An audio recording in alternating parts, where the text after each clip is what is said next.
L'attribut principal des jeux de rôle est le système de progression. Pour nous immerger dans un monde, rien de tel que de passer de simples péons à puissants héros, en se rendant progressivement maître et possesseur de la nature du monde qui nous fait face. Tous les RPG ont donc des systèmes plus ou moins bien faits. Les compétences qui montent à l'utilisation d'un Elder Scrolls, le leveling de tiers d'un Avowed, des arbres de talent à la Diablo. Mais il y a un système de progression qui m'a tellement marqué que j'y pense presque à chaque fois que je joue à un RPG. Le système de Gothic et plus globalement des jeux Piranha Bytes. En hommage à ce studio fermé en 2024 et à mon jeu préféré, je vous propose de parler système dans ce nouvel épisode d'En Bref, l'émission qui résume le jeu vidéo. Après une décennie fondatrice pour l'action RPG, entre Ultima Underworld en 92 et les débuts de la série Elder Scrolls à partir de 94, les Allemands de Piranha Bytes vont se focaliser sur ce genre, mais avec un système de progression unique et qu'on retrouve dans toutes leurs productions, que ce soit la piraterie des Risen ou la science-fiction des Elex. Ce système repose sur 3 piliers. Un monde ouvert, très hostile, bloqué par de puissants monstres, un système de maîtrise de compétences, avec un impact réel en jeu, et un système d'appartenance à une faction. Le monde très hostile est la première chose qu'on remarque dans tous leurs titres. La moindre créature rencontrée nous fracasse en 2 coups. On tape comme un débilos sur la moindre compétence dedans au début, et chaque chemin nous pousse à courir le plus loin possible des ennemis. On découvre ainsi progressivement l'environnement en apprenant par la douleur vers où on peut se balader et vers où c'est impossible. Tout est ouvert, mais tout vous est fermé au début. C'est un grand coup de massue sur l'ego du joueur, et pourtant, la revanche de celui-ci arrive. En effet, vu que vous êtes un simple péon, vous allez vous rapprocher de gens plus compétents. Pour gagner leur confiance, vous commencerez ainsi à résoudre leurs petits soucis, notamment pour obtenir de la précieuse expérience et de l'or que vous pouvez investir dans un entraîneur pour améliorer votre tenue d'arme ou débloquer des movesets de combat.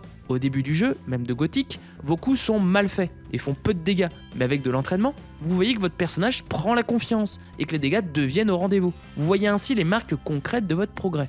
Le dernier point est le plus important. Dans chaque monde de Piranha Bytes, on retrouve au moins 3 factions, avec leur philosophie et leur style de combat. Plus vous réglez de quêtes, plus ils vous font confiance jusqu'à vous accepter dans leur rang.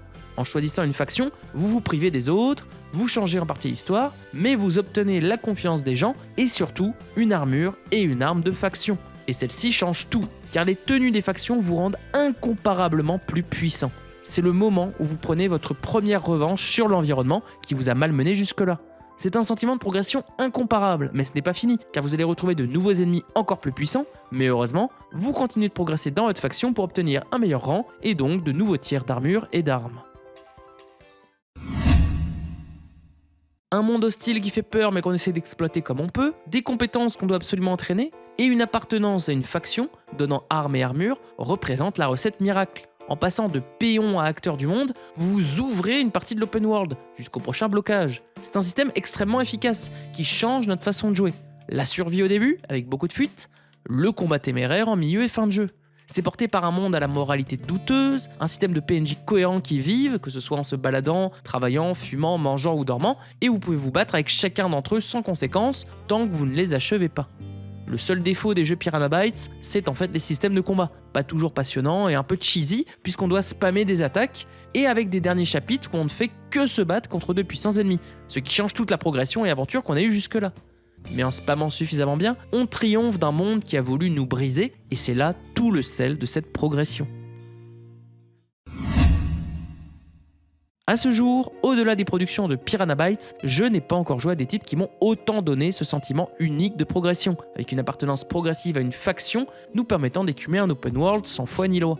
D'autant que cette vision change du level scaling, qui ruine quelque peu l'immersion, l'accumulation d'équipements avec moult statistiques, des factions inintéressantes dans lesquelles il est impossible de vraiment progresser, ou encore des systèmes de progression où on fait juste plus de dégâts.